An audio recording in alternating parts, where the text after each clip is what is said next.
চিঠি পাঠিয়েছেন, এক। দুই, আপনার বিরুদ্ধে ব্যবস্থা নেওয়ার আর্জি জানিয়েও চিঠি পাঠানো হয়েছে ফের শিখ সম্প্রদায়ের তরফ থেকে। দেখুন, মমতা বন্দ্যোপাধ্যায় কি চিঠি পাঠিয়েছেন আমার জানা নেই। আমার বিরুদ্ধে ব্যবস্থা নেওয়ার জন্য যদি চিঠি পাঠিয়ে থাকেন, আমি এটা বুঝতে পারছি না লাস্ট কিছু মাস ধরে মমতা বন্দ্যোপাধ্যায় কেন এত হাত ধুয়ে আমার পেছনে পড়েছেন। ওনার আমাকে দেখতে পছন্দ হচ্ছে না, নাকি লড়াই করছিলাম রাস্তায় সেটা পছন্দ হচ্ছে না, যে কারণেই হোক, তবে ভালো লাগছে যে সুকান্ত মজুমদারকে মমতা বন্দ্যোপাধ্যায় বা তার লোকেরা ব্যবস্থা নেওয়ার কথা বলছে, মানে বন্দে মে হ্যাঁ দম। চলুন। অভিজিৎ সরকার খুনের ঘটনা আপনি একটু যা উল্লেখ করেছেন, সেই ঘটনায় আজকে চরমভাবে আদালতে ভর্ৎসনা করা হলো সিবিআই এর যে কর্মপদ্ধতি তা নিয়ে প্রশ্ন তুললেন বিচারক, এবং তাদের বলা হচ্ছে চার্জশিটের কপি দেওয়ার জন্য 1 মাস আরো সময় চাইছিল সিবিআই। সেই সময় বিচারক তাদের ভর্ৎসনা করেন এবং বলা হয় যে 4 বছরে কাউকে গ্রেপ্তার করার প্রয়োজন মনে করেননি। যে 18 জনের নামে আজকে চার্জশিট দিচ্ছেন, তার মধ্যে 3 জন পলিটিক্যাল হেভিওয়েট, 2 কাউন্সিলর, 1 বিধায়ক, 3 জন পুলিশ কর্তা মানে পুলিশ আধিকারিক, কিভাবে দেখছেন? দেখুন, আদালতের রায়, আমাদের এই বিষয়ে বিশেষ কিছু বলার নেই। আমরা আশা করব আদালত যেভাবে নির্দেশ দিচ্ছেন বা দেবেন সেটাকে ফলো করে সিবিআই কাজ করবে। আদালত যদি 18 জনকে গ্রেপ্তার করার কথা বলে থাকেন তো গ্রেপ্তার করতে হবে তাড়াতাড়ি। এতদিন হয়নি বলে বসে থাকলে তো হবে না। যারা আগামী দিনে যেন গ্রেপ্তার হয় আমরা সেটাই আশা রাখবো। এখন পরেশ পাল তো পালিয়ে গেছে, পরেশ পাল পগার পার হয়ে গেছে। অপেক্ষা করুন, তৃণমূলে পগার পার হবে। এইভাবে তৃণমূলকে খুঁজে পাওয়া যাবে না রাজ্যে, অন্য রাজ্যে গিয়ে আশ্রয় নেবে। বিচারক বলছেন চার্জশিটে যাদেরই নাম আছে, কোনো বিধায়ক হোক, কোনো প্রাক্তন আইসি হন, তাদেরকে আদালতে অ্যাপিয়ার করেই একমাত্র বেল নিতে হবে। এবার এই যে বেল নেওয়ার পরেশ পাল বাইরের প্রক্রিয়া আদালতে যেতে হবে, সব জানিয়ে দিলেন বিচারক। দেখুন, বিচারকও জানেন যে তৃণমূল কংগ্রেসের অনেক টাকা পয়সা আছে, তারা বিভিন্ন উকিলদেরকে দাঁড় করিয়ে হয়তো জামিন নিয়ে পালিয়ে বাঁচার চেষ্টা করবেন। এ তো নতুন কিছু নয়। তবে আদালতের এই রায়ের ফলে অন্ততপক্ষে তৃণমূল কংগ্রেসের যারা নেতা নেতৃত্ব আছে, যারা এই কেসের সাথে যুক্ত, তাদেরকে কমসে কম আদালতের সামনে সশরীরে হাজির হতে হবে। আর তার আগে যদি সিবিআই তাদের গ্রেপ্তার করে, আমি তো চাইবো সিবিআই তাদেরকে গ্রেপ্তার করুক জামিন নেয়ার আগেই। তবে মহামান্য আদালতের সামনে সিবিআইকে এটাও আনা উচিত যে একসময় আমাদের এক পুলিশ কর্তাকে গ্রেপ্তার করতে গিয়ে সিবিআইকে কি সমস্যার সম্মুখীন হতে হয়েছিল। তাহলে মহামান্য আদালতও বুঝতে পারবে যে এই রাজ্যে সংবিধান চলে না, সংবিধানের আইন চলে না। গতকালের যে মঞ্চ, সেই মঞ্চে যে কালী ছবি ছিল সেটাকে রাজনৈতিক স্বার্থে ব্যবহার করা হয়েছে, এখানে কালী মায়ের অপমান করা হয়েছে, এই তথ্য তিনি তুলে ধরছেন শশী পাজার। দেখুন, শশী পাজার কি বললেন তাদের বিজেপির কিছু যায় আসে না, ধর্তব্যের মধ্যে আনি না। এরা তো ল্যাম্প পোস্ট। মুখ্যমন্ত্রী কিছু বললে তখন আমরা কিছু বলবো। আমরা মা কালী মন্ত্র নিয়ে জয় মা কালী বলে আমরা নামতে চাই। মা কালী যেভাবে অসুর দমন করেছিল, এখন তৃণমূলের আমলে চারদিকে শুধু লাফিয়ে লাফিয়ে বাড়ছে। তো এই অসুরদের নিধন প্রয়োজন আছে, রাজনৈতিকভাবে এদের নিধন হবে। এটাকে don't take it word by word, এটা পলিটিক্যাল নিধন হবে এটা এদের, এবং আগামী দিনে এখানে রাম রাজত্ব প্রতিষ্ঠা হবে। কালকের সভার যেহেতু আপনি প্রধান আয়োজক ছিলেন, আপনি মঞ্চে মাল্যদানও করেছেন। যে কথা বলা হচ্ছে মোদিজির ছবি এবং কালী মায়ের ছবি একসাথে রাখা ছিল, আপনার আদেও কি এরকম কিছু ছিল? না, এই তো মিথ্যে কথা বলছে এরা। কোথায় মোদিজির ছবি তো ওখানে ছিলই না। আমরা মাল্যদান করেছি, একদিকে মা কালী ছবি ছিল, সেখানে অন্য কারো ছবি ছিল না। ওরা হয়তো ভিডিওতে দেখেছে, ব্যাকগ্রাউন্ডে অনেক দূরে এলইডি ছিল, সেখানে মোদিজির ছবি ছিল। সেই জন্য আমি শশী পাজা সহ অন্যান্য তৃণমূল কংগ্রেসের নেত্রীরা যারা আছেন তাদেরকে বলবো, মমতা বন্দ্যোপাধ্যায় কিছু বললে সেটাতে বিশ্বাস করবেন না। আগে নিজে চোখে নিজে কানে শুনে দেখে শুনে তারপরে বিশ্বাস করবেন। আর না হলে মমতা বন্দ্যোপাধ্যায়ের কথা মতো সম্ভবত শশী পাজা মাননীয় মন্ত্রীর চোখে ন্যাবা হয়েছে, আপাতত ন্যাবাটা সরানোর ব্যবস্থা করুন। একজন শেষ করুক, one by one. Amit Shah বলছেন, ববি হাকিম মানে অমিত শাহ বলছেন না, সরি, যে অভিজিৎ সরকার মার্ডার কেসে এই যে পরেশ পালদের চার্জশিট দেওয়া হচ্ছে, ফিরহাদ হাকিমের বক্তব্য, অমিত শাহ যতদিন কেন্দ্রে স্বরাষ্ট্রমন্ত্রী থাকবে আমরা এর জন্য তৈরি, কারণ আমার নামেও তো একসময় আমাকে অ্যারেস্ট ফ্যারেস্ট করা হয়েছিল, ভোট আসছে, পরেশ টরেশের বিরুদ্ধে ব্যবস্থা নেবেন অমিত শাহ। দেখুন, ভারতের আইন অত্যন্ত শক্তিশালী। গৃহমন্ত্রী অমিত শাহ যতদিন আছেন বলে ওনাকে যদি অপেক্ষা করতে হয় তাহলে আরও বহুদিন অপেক্ষা করতে হবে। তার কারণ হচ্ছে মাননীয় গৃহমন্ত্রী বর্তমানে অমিত শাহজি আমাদের আছেন, ভবিষ্যতেও থাকবেন। তার যদি কোথাও অন্য জায়গায় এলিভেশন হয় সেক্ষেত্রে যিনি আসবেন তিনি আরও বেশি করা হবেন। তো সেই রিলিফ পাওয়ার কিন্তু কোনো জায়গা আমি আপাতত দেখতে পাচ্ছি না। আগামী 30 বছর কেন্দ্রে বিজেপি সরকার থাকবে এবং যারা এই ধরনের গর্হিত অপরাধ করেছে আমার ভাবতে অবাক লাগে, এরা নিজেদেরকে মানবিক বলেন, বাঙালি বলেন, আজকে বাঙালি স্বার্থ নিয়ে বড় বড় কথা বলেন। আমার শুধু একটা ছোট প্রশ্ন, যখন অভিজিৎ সরকারকে পিটিয়ে মারা হচ্ছিল, ইট দিয়ে থেতলে মারা হচ্ছিল, অভিজিৎ সরকারের রক্তটা বাঙালির রক্ত ছিল না? পরেশ পালের হাতে বা যারা পিটিয়ে মেরেছিল পরেশ পালের সাথে, তাদের হাতে যে রক্তটা লেগেছিল লাল, সেটা কি বাঙালির রক্ত নয়? নাকি তখন বাঙালি সব পিছনে চলে যায়, সামনে রাজনৈতিক স্বার্থ এবং রাজনৈতিক হিংসাটাই শুধু চলে আসে? বাঙালির রক্ত তো আপনারা ঝরাচ্ছেন, আপনারা বাঙালি বিদ্বেষী, আপনারা বাংলাকে সব থেকে পিছিয়ে দিচ্ছেন যে কোনো জিনিসে। কোনো একটা প্যারামিটার নিয়ে আসুন, এই লাস্ট 14-15 বছরের সরকার হতে চললো, কোন প্যারামিটারে বাংলাকে এগিয়ে নিয়ে গেছেন? চাল উৎপাদনে আমরা এক সময় প্রথম ছিলাম, এখন তৃতীয় চতুর্থের দিকে। হ্যাঁ, আমরা প্রথম হয়েছি নারী পাচারে, আমরা প্রথম হয়েছি 100 দিনের কাজ বেশি করাতে। 100 দিনের কাজ বেশি করা মানে এটা কোনো পজিটিভ ইন্ডিকেটর নয়। আপনার লোকের হাতে ভালো কাজ নেই বলে 100 দিনের কাজ তারা করার জন্য লাফিয়ে লাফিয়ে পড়ে। আমাদের এখানে মানুষকে অন্য রাজ্যে ধান পোতার কাজেও গিয়ে মরতে হয়েছে বর্ধমানের আদিবাসী মহিলাকে। এই ধরনের ঘটনাও ঘটেছে আমাদের পশ্চিমবঙ্গে। সুগন্ধা, ওবিসি সংরক্ষণের যে জটিলতা, সেই জটিলতার জন্য জয়েন্ট এন্ট্রান্স বোর্ডের রেজাল্ট প্রকাশ করা যাচ্ছে না বলে সোনালী চক্রবর্তী ব্যানার্জি তিনি জানাচ্ছেন যে এটা নিয়ে একটা কনফিউশন রয়েছে, জটিলতা রয়েছে, তাই আমরা রেজাল্ট আউট করতে পারি। এতগুলো ছাত্রের ভবিষ্যৎ নিয়ে ছেলে খেলা করবে নাকি? আজকে যদি সোনালী ম্যাডামের কিছু হয়, উনি ডাক্তারখানায় হসপিটালে যান, ডাক্তারবাবুদের যদি কোনো সমস্যা থাকে, হার্ট অ্যাটাক হয়, ডাক্তারবাবু বলবে আগে সমস্যাটা মিটুক, তারপর আমি হার্টের অপারেশনটা করবো, ভালো লাগবে? এতগুলো ছেলের ভবিষ্যৎ নিয়ে ছিনিমিনি খেলা হচ্ছে। এইভাবে যদি চলতে থাকে আগামী দিনে তৃণমূল কংগ্রেসের নেতা মন্ত্রীদেরকে দেখলে পরে, জনগণ বা সরকারের লোকেদেরকে দেখলে পরে ছাত্র জনতা যুব তারা একত্রিত হয়ে এদের ঝাঁটাপেটা করবে, সেই দিন আসছে। বাংলার অর্থনীতি সম্পূর্ণভাবে ভেঙে পড়েছে। গত কয়েকদিন আগে উত্তরবঙ্গের এক মা বাচ্চাকে খেতে না দিতে পারার জ্বালায় বাচ্চাকে নদীতে ছুঁড়ে ফেলে দিয়েছে। ঘর নেই, গর্ত খুঁড়ে তার মধ্যে থাকতে হচ্ছে। কোন জায়গায় পৌঁছে দিয়েছেন এই রাজ্যকে? গ্রামীণ অর্থনীতি সম্পূর্ণভাবে ভেঙে গেছে পশ্চিমবঙ্গের। রোজগার নেই, মানুষের হাতে কর্মসংস্থান নেই। গোটা দেশের মধ্যে যারা আইটি ইঞ্জিনিয়ার তারা সবথেকে কম পয়সায় মাইনে দিয়ে এখানে সবথেকে কলকাতায় চাকরি করে, নিউ টাউনে। একজন হায়দ্রাবাদে যত মাইনে পায় তার অর্ধেক মাইনেতে এখানে ছেলেমেয়েরা চাকরি করছে, কল সেন্টারে চাকরি করছে অর্ধেক মাইনেতে। কোন জায়গায় পৌঁছে দিয়েছি এই রাজ্যটাকে? রাজ্যের আজকে সব দপ্তরে 2 ঘন্টার কর্মবিরতি পালন করলো সংগ্রামী যৌথ মঞ্চ ও চাকরিহারা ঐক্য মঞ্চ। কি বলবেন কর্মবিরতি? দেখুন, এই কর্মবিরতি করার পরে আবার চিহ্নিত করে এদের সবাইকে ট্রান্সফার করবে দার্জিলিং। আমার তো মনে হচ্ছে এরপরে গোটা সেক্রেটারিয়েটটাই না ট্রান্সফার হয়ে দার্জিলিং চলে যায়। যখনই দেখা যায় কেউ নেতা আন্দোলন করছে সামনে থেকে, তার দার্জিলিং ট্রান্সফার করে দায়িত্ব থাকে। সিদ্দিকুল্লাহ চৌধুরী গতকালকে দেখা গেল যে তার গাড়িতে হামলা, তিনি নাকি এলাকায় জানি না, কাজই করেন না, এই সমস্ত অভিযোগ উঠে আসছে। অন্যদিকে সংখ্যালঘুদের এই পেছনের সারিতে চলে যাওয়া ক্রমে সংখ্যালঘুদের কেবলমাত্র ভোট ব্যাংক এবং সিদ্দিকুল্লাহ চৌধুরীরা কি তার জন্য দায়ী? দেখুন, সংখ্যালঘুদেরকে মাননীয় মুখ্যমন্ত্রী যেভাবে ধর্মীয় সুড়সুড়ি দিয়ে তাদের ভোটের অপব্যবহার করছে, তাদের বেসিক ডেভেলপমেন্ট কিচ্ছু হয়নি। গতকাল আমাদের সভাপতি বলেছেন যে আমরা কি ধরনের চাই ডেভেলপমেন্ট। ভারতীয় জনতা পার্টির সরকার, নরেন্দ্র মোদীর সরকার প্রধানমন্ত্রী আবাস যোজনা দেবার সময় দেখেননি কে হিন্দু কে মুসলিম। গ্যাসের কানেকশন, উজালা কানেকশন, বিনা পয়সায় গ্যাস কানেকশন দেওয়ার সময় ভারতীয় জনতা পার্টির সরকার দেখেনি যে কে হিন্দু কে মুসলিম। আমরা এই ডিমার্কেশনে বিশ্বাস করি না। আমরা বিশ্বাস করি আমরা সবাই ভারতীয় এবং সবাই ডেভেলপমেন্টের স্বাদ পাচ্ছে নরেন্দ্র মোদীর আমলে।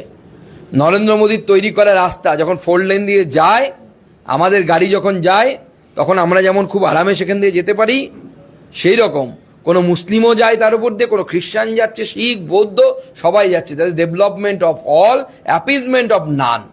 ভারতীয় জনতা পার্টি এই নীতিতে বিশ্বাস করে এবং সিদ্দিকুল্লাহ চৌধুরী এবং অন্যান্য এই ধরনের ইসলামিক ফান্ডামেন্টালিস্ট লিডার যারা আছেন, যারা ইসলামিক উগ্র মানসিকতার, যারা মনে করে একটু মুড়ি আর বাতাসা খেয়ে কলকাতাকে অবরুদ্ধ করে দেওয়া যাবে, ভয় দেখানোর চেষ্টা করে যারা কথায় কথায় অন্য সম্প্রদায়ের মানুষকে, যে আমাদের এত জনসংখ্যা আছে, এত জনসংখ্যা দিয়ে আমরা আটকে দেব, এরা মুসলিম সমাজের শত্রু। এরা মুসলিম সমাজকে পিছিয়ে দিচ্ছে এবং ভারতবর্ষ তথা পশ্চিমবঙ্গের শত্রু।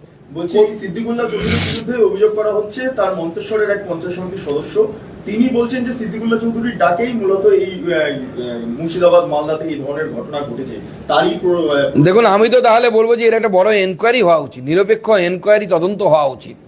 সিদ্দিকুল্লাহ চৌধুরী নিজে নিজে করেছেন নাকি সিদ্দিকুল্লাহ চৌধুরীকে কেউ করতে বলেছে, সেটা তদন্ত হওয়া উচিত। যদি সত্যি সিদ্দিকুল্লাহ চৌধুরীর ভাইয়েরা, মানে ক্লোজ এইড যারা আর কি, তারা যদি গিয়ে দাঙ্গা করে থাকে, বন্ধু বান্ধবরা, তার তো অত্যন্ত চিন্তার বিষয়। একজন মন্ত্রী, তা আবার গ্রন্থাগার মন্ত্রী, তাকে সে যদি দাঙ্গা করায়, তাহলে আর গ্রন্থাগার কোথায় থাকবে? বা পশ্চিমবঙ্গের সব গ্রন্থাগার তো নালন্দা বিশ্ববিদ্যালয় গ্রন্থাগার হয়ে যাবে, আগুন জ্বালিয়ে দেবে সব জায়গায়। কোচবিহারের তৃণমূল কর্মীকে গুলি করে খুনের ঘটনায় বিজেপি বিধায়ক সুকুমার রায়ের ভাইকে অ্যারেস্ট করা হয়েছে। এটি তৃণমূলের তরফে তারা যে সাংবাদিক সম্মেলন করে বলেছে, এরা শুধু মুখে বিজেপি হিংসার কথা বলেন না, এটা ঘটায়ও, এবং তার প্রমাণস্বরূপ এই ঘটনাকে কোচবিহারের তৃণমূল কর্মী গুলিবিদ্ধর ঘটনা সুকুমার রায়ের ভাইকে গ্রেফতার। দেখুন, তৃণমূল কংগ্রেসের মুখে এই ধরনের কথা মানায় না।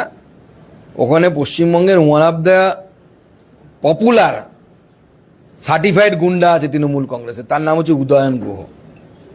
আর তারপরে সুকুমার রায় আমাদের এমএলএ এবং লড়াকু নেতা, তার ভাইকে যেভাবে গ্রেপ্তার করা হচ্ছে, আমার কাছে যা খবর, ওখানে তৃণমূলের গোষ্ঠীদ্বন্দ্বের জন্য পুরো বিষয়টি হচ্ছে। কে পয়সার ভাগ নেবে এই নিয়ে মারামারি দুপক্ষের মধ্যে, সব জায়গাতে তো ওটাই চলছে এখন এই মুহূর্তে। চাপড়ায় অধ্যক্ষকে মারধর করেছেন তৃণমূল নেতা, কোনো পুলিশি পদক্ষেপ নেই। আবার গতকাল মালদায় প্রধান শিক্ষিকাকে হেনস্থা করেছেন তৃণমূল কাউন্সিলর, এখনো পদক্ষেপ নেই। এটা কি তৃণমূল কংগ্রেস অনুমোদিত ভাবে? না না না, তৃণমূল কংগ্রেস অনুমোদিত হিংসা হচ্ছে, আপনারা ভুল বুঝছেন। কসবা কলেজে, কসবাতে সাউথ ক্যালকাটা ল কলেজে যে ধর্ষণটা হয়েছে, ওটাও তৃণমূল কংগ্রেস অনুমোদিত ধর্ষণ। এখন সবার সামনে চলে এসেছে বলে বিষয়টা একটা কেউ কেউ নিন্দা করছে, নিন্দনীয় বলছেন, কিন্তু তৃণমূল কংগ্রেস এই ধরনের হিংসাকে সমর্থন করে। যে প্রিন্সিপালকে মারা হয়েছে, তিনি যেহেতু গভর্নমেন্ট সার্ভিসে আছেন, আমি চিনি তাকে ব্যক্তিগতভাবে, চিনি, আমার সাবজেক্টেরই লোক। তার সাথে একসময় আমার ফোনে কথাও হয়তো, যখন আমি চাকরি করতাম গভর্নমেন্ট কলেজে, শুভাশিস পান্ডা সম্ভবত তার নাম। তাকে যেভাবে মারা হয়েছে, ওনার মতো একজন জ্ঞানী মানুষকে, উনি প্ল্যান্ট ট্যাক্সোনমির অন্যতম যারা ভালো কাজ করেন, গবেষণার কাজ করেন, সেরকম একজন ব্যক্তি, পড়া পাগল মানুষ, পড়াশুনো নিয়ে থাকেন, অন্য কিছুতে থাকেন, রাজনীতি অন্য কিচ্ছুতে তাকে দেখিনি আমরা কোনো। কিন্তু যেভাবে তাকে মারা হয়েছে এবং উনি ক্যামেরার সামনে হাউ হাউ করে কাঁদছেন, তো আমার মনে পড়ে যাচ্ছিল, আমি ডায়মন্ড হারবারে গেছিলাম, তখন আমার দিকে জুতো ছোড়া হয়েছিল, ঝাঁটা দেখানো হচ্ছিল, অশ্রাব্য ভাষায় গালিগালাজ। তো ওটা কোনো এক্সেপশন ছিল না, that is the rule of TMC. TMC এই নীতিতেই বিশ্বাস করে, সে সুকান্ত মজুমদার হলে জুতো মারবে, আর প্রিন্সিপাল হলে তাকে থাপ্পড় মারবে, এটাই হচ্ছে। মালদার রতুয়াতে তৃণমূল বিধায়কের সঙ্গে তৃণমূল কর্মীদের মধ্যে বচসা, হাতাহাতি, এটা 21শে জুলাই প্রস্তুতিকে সামনে রেখে দিকে দিকে গোষ্ঠীদ্বন্দ্ব প্রকাশ্যে আসছে। দেখুন, মালদার রতুয়ার অন্য বিষয় আছে। মালদার রতুয়া হচ্ছে মুসলিম অধ্যুষিত বিধানসভা। ওখানে তৃণমূল কংগ্রেসের যিনি বর্তমান বিধায়ক আছেন, তিনি হচ্ছে হিন্দু বিধায়ক। আগামী দিনে ওখানে মুসলিমরা ঠিক করেছে যে আমরা হিন্দু বিধায়ক এখানে রাখতে দেব না, এই যে জন্য মারামারি হচ্ছে ওখানে। এবং সমরবাবু সম্ভবত ওখানে বিধায়ক আছেন, অত্যন্ত সিনিয়র লিডার, আগামী দিনে ওনাকে টিকিট দেবে না তৃণমূল কংগ্রেস। সাবিত্রী মিত্র তিনি বলছেন ইসলাম ধর্ম তার পছন্দের ধর্ম, আমাদের পছন্দের ধর্ম, এবং হিন্দু ধর্মের প্রতি বেশ কিছু মন্তব্য করেছেন, যেটা করার কথা নয়। আমরা মুসলিমে আছি, মুসলিম ভালো বলছেন। না না, সাবিত্রী মিত্রের মতো লোকেদের তো হিন্দু নাম নিয়ে বসে থাকার অন্তত পক্ষে দরকার নেই, ওপারে লাভ দিয়েই চলে গেলে ভালো হয়। ওপারে মিষ্টি আছে মনে করছেন উনি, আর এপার থেকে বলছেন মিষ্টিটা খুব ভালো, মিষ্টিটা খুব ভালো। তার থেকে লাভ দিয়ে বাবা মিষ্টিই খাও না কেন, সুন্দর করে একটা বোরকা টোরকা পরে উনি ঘুরে বেড়াবেন, ভোটের প্রচার করবেন, কোনো অসুবিধা নেই আমাদের, আমরা হাততালি দেবো। ভারতবর্ষ বাংলাদেশের সঙ্গে ক্রিকেটীয় যে সম্পর্ক সেটা ছিন্ন করে দেওয়ার সিদ্ধান্ত নিয়েছে। বাংলাদেশের যে আবহ তৈরি হচ্ছে তার প্রেক্ষিতে দেখুন, বাংলাদেশে ভয়ঙ্কর পরিস্থিতি, যেভাবে হিন্দু মহিলাদের উপর বিবস্ত্র করে অত্যাচার হচ্ছে, এই অত্যাচার মেনে নেওয়া যায় না। এবং আমরা শঙ্কিত এই জন্য যে বাংলাদেশে হিন্দু নিধন হয়েছিল, তখন মুর্শিদাবাদেও দুজন হিন্দুকে কুপিয়ে মারা হলো এবং মহিলাদেরকে ধর্ষণের চেষ্টা করা হলো। এবার আবার বাংলাদেশকে দেখে অনুপ্রাণিত হয়ে তৃণমূল কংগ্রেসের যারা ভোটার বা তৃণমূল কংগ্রেসের যারা নেতা, তথাকথিত দুধেল গায়ে যাদের মুখ্যমন্ত্রী বলেন, তারা আবার বাংলার মহিলাদেরকে এইভাবে নগ্ন করে ছবি ভিডিও তুলবেন না তো? আমরা এটা নিয়ে চিন্তিত। সুকান্তবাবু, আপনি মন্ত্রী থাকাকালীন আপনাকে গ্রেপ্তার করা হচ্ছে, তা আপনাকে ঢিল ছোড়া হচ্ছে, আমরা সেই ছবি দেখেছি। সিদ্দিকুল্লাহ চৌধুরী রাজ্যের মন্ত্রী, তার গাড়িতে এইভাবে আক্রমণ, এটা কি রাজ্যের এই অবস্থা যদি মন্ত্রীদের সাধারণ? দেখুন, দুটোকে মেলাবেন না। ওখানে তৃণমূল সিদ্দিকুল্লাহকে মারছে, মানে চোর চোরকে মারছে। এখানে তো চোর উল্টো আমাদেরকে মারছে। সুকান্ত মজুমদারের মন্ত্রী থাকার পর প্রায় 1 বছর হতে চললো, 5 বছর পার করে 6 বছর সাংসদ আছি, আঙুল তুলে কেউ কথা বলেন না। আমার ওখানে বিরোধী দলনেতারা, বিরোধী দলের লোকেরাও যারা আছেন, তারা সুকান্ত মজুমদারের বিরুদ্ধে করাপশনের অভিযোগ কেউ কোনো করতে পারেনি আজ পর্যন্ত, এবং আমার বিশ্বাস ভবিষ্যতেও কোনো করতে পারবে না। রাজ্য নেতারাও যারা আছে তাদেরও দম নেই যে সুকান্ত মজুমদারের আঙুল তুলে বলবে যে করাপশন করেছে। ওখানে তো সিদ্দিকুল্লাহ বাবুর বিরুদ্ধে মেন অভিযোগ হচ্ছে তার লোক নাকি চাঁদা তোলে, কাটমানি খায়, সে তো তৃণমূলের লোকেরাই বলছে। দুটোকে মেলাবেন না। রাজ্যের আইন শৃঙ্খলা পরিস্থিতি তো ভয়ঙ্করতম জায়গায়, সে বিষয়ে কোনো সন্দেহ নেই। কেন্দ্রীয় সরকারের বাহিনী এলে পরে এখানে আইন শৃঙ্খলা পরিস্থিতি ঠিক থাকে, নচেত ভোট হয় না। কেন্দ্রীয় সরকারের বাহিনী না থাকলে বাহিনীর উপস্থিতিতে অনেক সময় কাউন্টিং হলে দুষ্কৃতীরা ঢুকে যায়। মহিলাদের উপরে এই ধরনের অত্যাচার, পোস্টপল ভায়োলেন্সের যা ঘটনা ঘটেছিল, যেটুকু রিপোর্টিং হয়েছে এবং যা শাস্তি পাচ্ছে বা যেটুকু কেস নথিভুক্ত হয়েছে, সে তো সামান্য সূচের আগায় যতটুকু মাটি ওঠে ততটুকু। বাকি কত মহিলা তার উপর ঘটে যাওয়া অত্যাচারকে বলতে পর্যন্ত পারেননি। ইউনিয়ন রুম বন্ধ করার জন্য আদালতের কালকের যে নির্দেশিকা, আজও দেখা গেল সদর পেয়ে ইউনিয়ন রুম খুলে তৃণমূলের ছাত্র নেতারা বসে রয়েছেন এবং শিক্ষা দপ্তর এখনো পর্যন্ত কোনো নির্দেশিকাও জারি করলো না ইউনিয়ন রুম বন্ধ করার জন্য। তৃণমূলের তরফ থেকে অফিসিয়ালি বলা হচ্ছে যে এটা তো এমন নয় যে টেলিভিশনে ব্রেকিং নিউজ দেখলাম আর ইউনিয়ন রুম গুলো পটপট করে আমরা বন্ধ করে দিলাম। আগে আমরা অর্ডার পাই, তারপর তো দেখুন, যতদিন আশ আছে যতদিন তো চাষ করতে হবে, তো মানে যতদিন সুযোগ আছে ততদিন মালটা কামাই করে নি ওখানে, তো অফিসটা খোলা রেখে। আপনি যদি কাউন্টারই বন্ধ করে দিন তো মাল কামাই কোথা থেকে হবে? ওটা তো মাল কালেকশন করার কাউন্টার। তো কাউন্টার যতদিন লংজিভিটি বাঁচানো যায় আর কি। তো আদালতের আদেশ আসবে, আদেশ পড়বেন বাবুরা, তারপরে বুঝবেন, তর্জমা করবেন, তারপরে শেষে বলে এই ভাই একটু বন্ধ কর, কষ্ট করে কয়েকদিন, পাশে টুল নিয়ে বস। এখন কাউন্টার থেকে হতো, এবার পাশে টুল নিয়ে বসে কামাই হবে। আপনারা এটাকে কিভাবে, মানে কেন্দ্রীয় শিক্ষা প্রতিমন্ত্রী এটা নিয়ে কোনো ব্যবস্থা নেবেন কি? কেন্দ্রীয় শিক্ষা প্রতিমন্ত্রী না না, আমরা তো দেখুন, শিক্ষা যেহেতু যৌথ তালিকায় বসে পরে আমরা সরাসরি কোনো ব্যবস্থা নিতে পারবো না, আমাদের হাতে সেই সাংবিধানিক এখতিয়ার নেই। কোর্টকে, মহামান্য আদালতকে সেই ব্যবস্থা নিতে হবে যে আদালত অবমাননা হচ্ছে। আদালত তো একটা টাইম বেঁধে দিয়েছিলেন, সেই টাইমের মধ্যে যদি না হয় তো আদালত অবমাননা, তার জন্য শিক্ষা সচিবকে কোর্ট ডেকে পাঠাবে, 2 দিন জেলে রাখবে, ঠিক হয়ে যাবে, সোজা হয়ে যাবে। তামান্নার মা বিকাশ ভট্টাচার্য, কসবা কলেজের যে সমস্ত অফিশিয়াল গ্রুপ, আনঅফিশিয়াল গ্রুপ, সমস্ত গ্রুপের অ্যাডমিন মনোজিৎ। মানে মনোজিতে তো হর্তাকর্তা বিধাতা, বাকি তো সব কলেজে যেগুলো দেখছেন ওগুলো হচ্ছে casual staff, principal, vice principal, principal যদি ওখানে ছিলেন না, ভাইস প্রিন্সিপাল প্রিন্সিপালের চার্জে ছিলেন, এরা হচ্ছে ক্যাজুয়াল। আর ক্যাজুয়াল পোস্টে চাকরি করা মনোজিতই হচ্ছে সর্বময় কর্তা। মনোজিতই ঠিক করে দিত কে কি পড়বে, কার কি সাবজেক্ট, সমস্ত কিছু তো ওই করতো সব জায়গায়। উনি হচ্ছে আসলে administrative officer of that law college, বাকি সব ফাও। কালীগঞ্জে বোমার হামলার ঘটনায়, তামান্নার মা আজ বিকাশ ভট্টাচার্যের কাছে সমস্ত কাগজপত্র জমা দিয়ে গেছেন, হাইকোর্টে মামলা করার প্রস্তুতি নিচ্ছেন। এখন যেহেতু পুলিশ যথেষ্ট সক্রিয় নয় বলে তার অভিযোগ। দেখুন, পুলিশ তো সক্রিয় নয়, কারণ আমি যেদিন গেছিলাম তমন্না খাতুনের বাড়িতে ওর মা এবং ওর বাবা এবং অন্যান্য আত্মীয় স্বজনদের সাথে কথা বলতে, সেদিনই সকালবেলা 9খানা বোমা ওখান থেকে উদ্ধার হয়। তার আগে তমন্নার মা বহুবার বলেছে যেখানে বোম আছে আপনারা উদ্ধার করে নিয়ে যান, একবার চিরুনি তল্লাশি করুন, এবং স্থানীয় যারা মহিলা তারা সব নাম বলছিলেন, সবার নাম এই মুহূর্তে আমার মনে গাওয়াল বা বাওয়াল এরকম একজনের নাম বলছিলেন, যিনি মাস্টার মাইন্ড, বলছে ওদের বাচ্চারা 5 পার হলে পরে হাতে নাকি অস্ত্র ধরিয়ে দেওয়া হয়, বোমা দিয়ে খেলতে পাঠিয়ে দেওয়া হয়, এবং তাদের বাড়িতে বোমা, অস্ত্র, বন্দুক সমস্ত কিছু নাকি আছে। বলছে পুলিশও সব জানে। তো পুলিশ তো এখানে কিছু করছে না। আমরা তো চাইছি এনআইএ তদন্ত হোক। যেহেতু বোমা মারা হয়েছিল, এ তো বিস্ফোরক কাণ্ড। বিস্ফোরক কাণ্ডে পুলিশের উচিত এনআইএকে ইনভলভ করা। এনআইএ ইনভলভ হলে পরে এই গাওয়াল বাওয়াল যারাই আছে তাদেরকে তুলে নিয়ে গিয়ে 2-4টে ট্রিটমেন্ট করলে পরেই ঠিক হয়ে যাবে। এ তো দিদির পুলিশ নয়, মোদির পুলিশ। সোমবার থেকে কসবা ল কলেজ অবশেষে খোলা হচ্ছে পঠন পাঠনের জন্য। লালবাজারের এমনটাই উন্নতি পাওয়া গেছে। এখন প্রশ্ন উঠছে যে যেভাবে পুরোপুরি 1 সপ্তাহ বন্ধ করে দিতে হলো একটা কলেজ, জুলাই মাসের প্রথম সপ্তাহ পরেই তাদের সেমিস্টার পরীক্ষা, সেখানে 1 সপ্তাহ কলেজ বন্ধ রাখতে হলো। না, এটা কলেজ বন্ধ রাখার তো কোনো যুক্তি নেই। কারণ যে ঘটনা ঘটেছে তার যে এলাকায় মানে অকারেন্স যেটা আর কি, অকারেন্স, প্লেস অফ অকারেন্স, সেটাকে সুরক্ষিত করে কলেজ চলতেই পারে। কিন্তু সমস্যা ওটা নাই।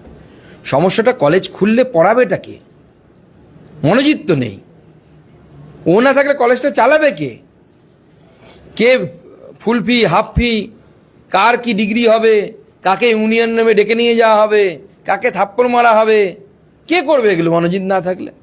তা আমি মুখ্যমন্ত্রীকে অনুরোধ করবো মনোজিতের জায়গায় রিপ্লেসমেন্ট হিসেবে কাউকে পাঠানোর ব্যবস্থা করুন তাড়াতাড়ি, যিনি এই কাজগুলো করবে, ছাত্রীদেরকে ডেকে নিয়ে যাবে ইউনিয়ন রুমে।